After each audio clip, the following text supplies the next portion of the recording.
Alright, so back to another 350. As you can see, we got it torn down to the small block, yeah, short block. And come here a minute. Just like before, I'm going to stamp each one of these with which number they are. They already have a cast-in arrow, so you know which way is forward. But starting at the front of the engine, which is way over here, 1, 2, 3, and 4. 5 is really, if you need to figure out where that one goes, you probably shouldn't be under, have the port pan off. But I also marked each one of the connecting rods and caps, so that way I know which one goes where when I go to put stuff back together. Everything is already broke loose, so if you really wanted to, you could take an impact and just rip everything out of here. But see, I don't want to do that. But I'll bring you back here when I got more done.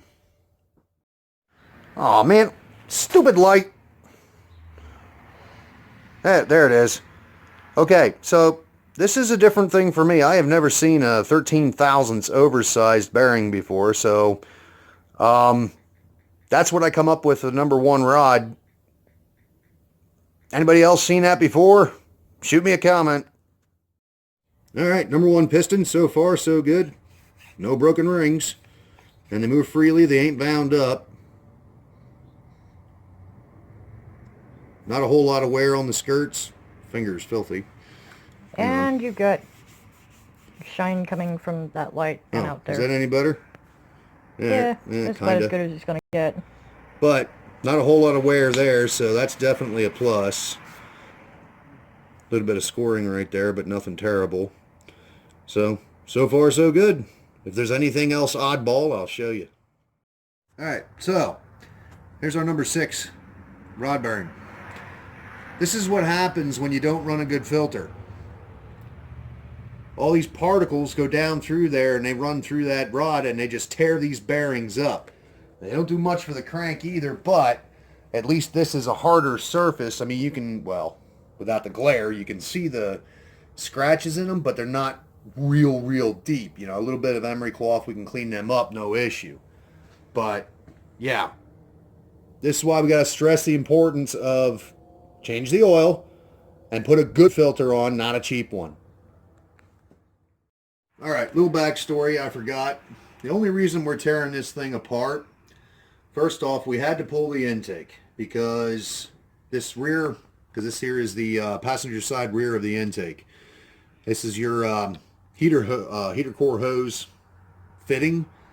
A lot of times the factory one is made out of pot metal. So they break off. So that was the only reason we had to pull this intake. Otherwise, we weren't going to. We weren't going to do anything that I'm doing right now. So because we pulled this off, so I could get this out of here, which I was very blessed to be able to get that out of there without damaging the threads. But then we saw that mess that I mentioned before inside the lifter valley, which you guys didn't get to see because we had most of it cleaned up before I started filming anything. But that was the reason we actually started tearing into this engine, because of how filthy it was. I'm kind of glad we did, because I don't think this thing would have lasted too long for whoever it is the next person was going to be that got it. I don't know if I mentioned it, but the timing chain that was on this thing was so sloppy that there were actual grooves from it cut into both sprockets. And there's no way this engine would have held timing for nothing. So I figured for once we'd do a little filming. The wife's filming for me. Me doing some actual work. So like I said, I've already got these all broke loose. All we're doing, once they're loose enough, just get them out like this.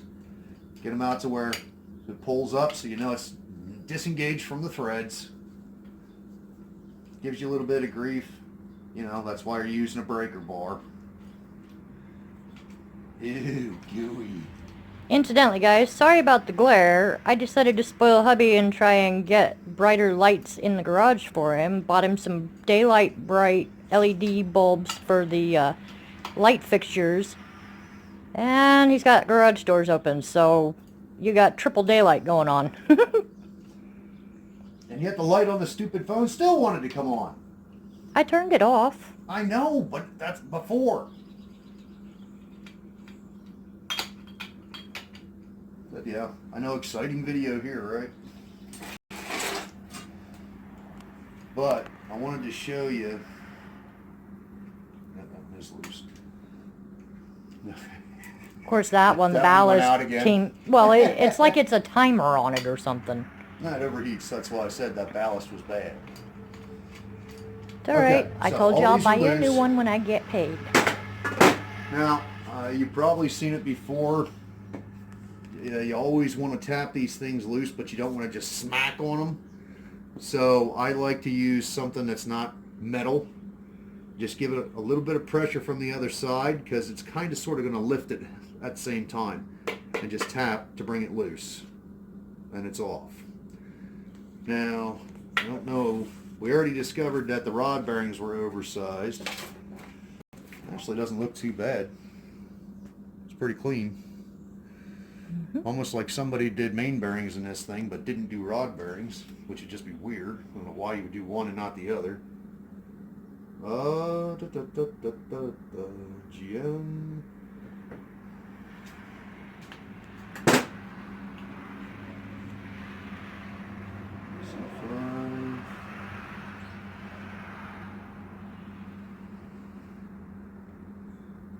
AL6 889.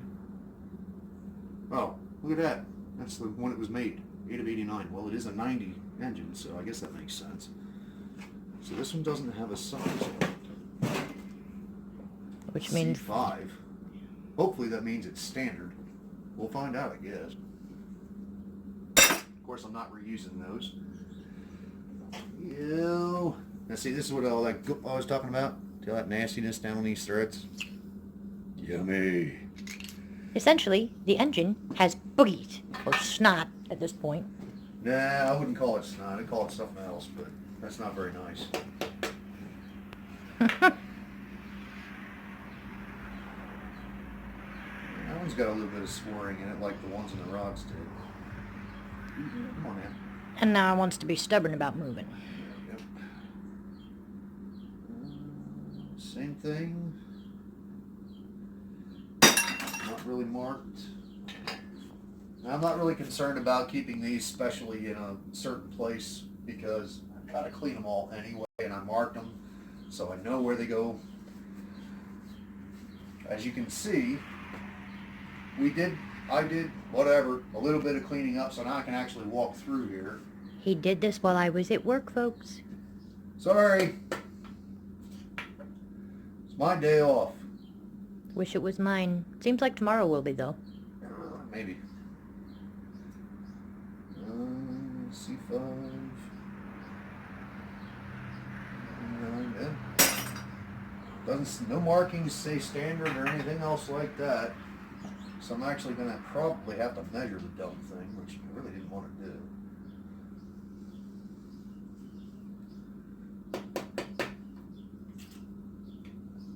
That sounded nasty coming out of there. I told you. Yeah, that one's got a little bit more scoring in it. A little bit of copper showing. More of that junk running through the engine. Yep. Oh, I'm running out of flat areas. Good thing I only have one left. This is what I mean by, if you have problems figuring out where this one goes, you shouldn't be in here, because it's the only one that looks like this. Kind of looks Man, like that a thing castle. Stinks. Not that burn oil. Of course, there's the one I want him to get fixed. Which one? The one you're using as a coat rack / everything else. Not the one behind it. You can actually see a little better. It's always hard to get back out of here. Okay, stand corrected.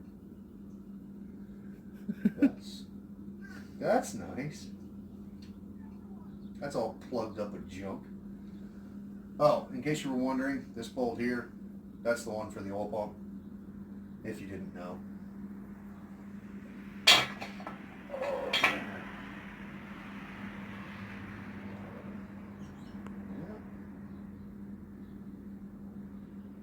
No markings to say it's undersized, oversized, anything like that. Now, my buddy, he had already pulled the rear main seal because this is a one piece. Did you catch wind of it? Oh, yeah. Wow, that's nasty. Well, it is old. You got to think, some of the people watching were not born when this engine was made. That's not my problem. There is that. But they're here to learn, so that's the important thing. So always try and wipe your tools down. It helps later. It also helps to Continue. keep the inside of your toolbox less nasty when you go to reach for something the next time. Exactly. But one piece rear main started in 87 as far as the V8s. The V6s got it the year before. But you have to have that out of the way in order to be able to lift the crank out. So very gently. Of course, it's going to be a little suction to it right now. There we go. Lift that out of there. Stand it up on its butt. And don't bump it.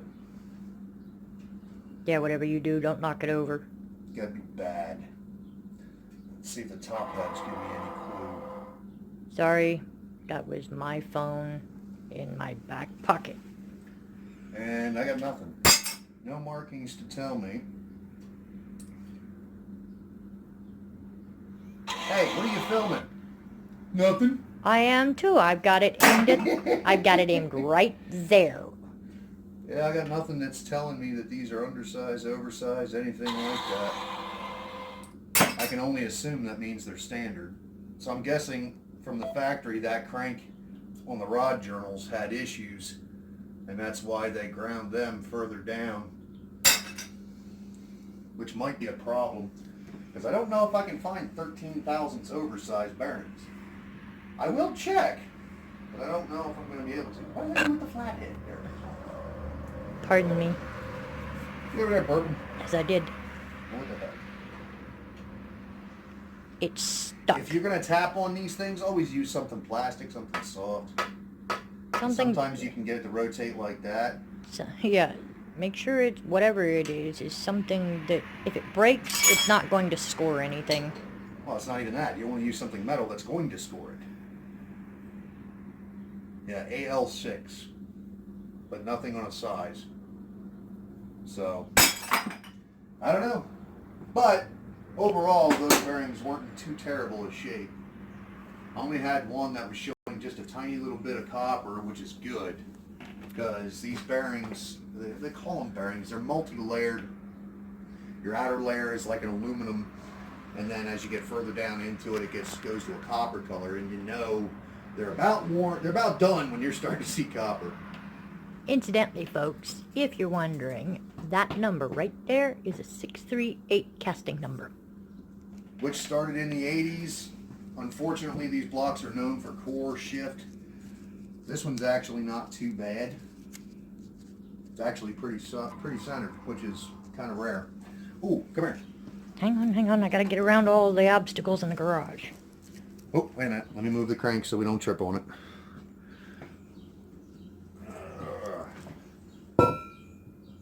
Boom. So take a look down inside here. This is the other end of the lifter valley. Now, if you look real close, you can see the bottom of the lifters. You can see there's so much gunk built up on them, which you ain't going to see probably from this angle, that they're being held in place. So what we're going to do... Each and every one of them. Ooh, yuck. Can you see it now? Can you hear it now? So what we're going to do is very gently, we're going to find something. Ooh, I know. Uh-oh. He's thinking. Don't hurt yourself. You're the one doing it. Sorry.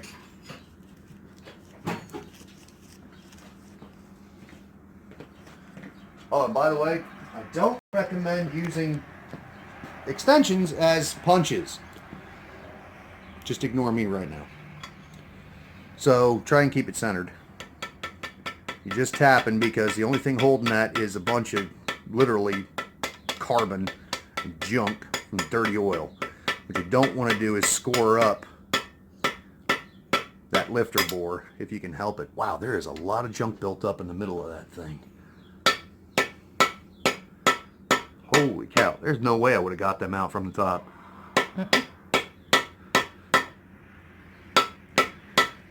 There it goes.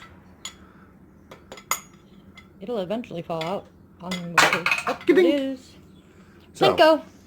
yes, Plinko, exactly. Oh. Wait, somebody may not know that one. Probably more than Sorry, one bad somebody. reference. Even though I think It's that's down still there one, with isn't the it? hunt. It's down there in behind the power steering pump. Huh? Oh, It's back in the here? bracket with this power steering pump. Oh, yeah. Man, that's a bad spot. I can't get into it. Needle nose. No. Where, oh, I hung them back up.